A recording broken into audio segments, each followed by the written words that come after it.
অল্পের জন্য বড়সড় দুর্ঘটনা থেকে যাত্রীরা বাঁচলো কুকড়াহাটি ডায়মন্ড হারবার লঞ্চ থেকে। কুকড়াহাটি ফেরিঘাটে লঞ্চের পাটাতন ফুটো হয়ে ডুবে গেল যাত্রীবাহী লঞ্চ।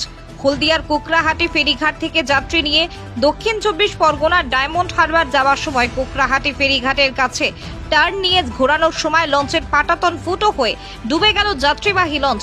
প্রাক্তন বিধায়ক জ্যোতির্ময় কর জানিয়েছেন তারা যথাযথ ব্যবস্থা নিয়ে চেষ্টা করছেন। বুঝছি যাতে আমাদের লোকেরাও যায়।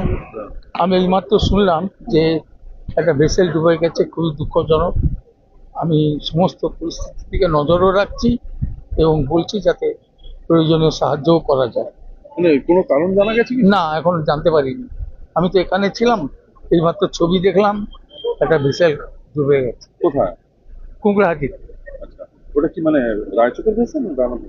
সেটাও কিচ্ছু বলতে পারবো না, আমি একটু পরে জেনে বলতে পারি। কিন্তু এখন এই মুহূর্তে কি কোনো পদক্ষেপ নিচ্ছেন? আমি নিশ্চয়ই যতটুকু দেখার আমরা দেখবো।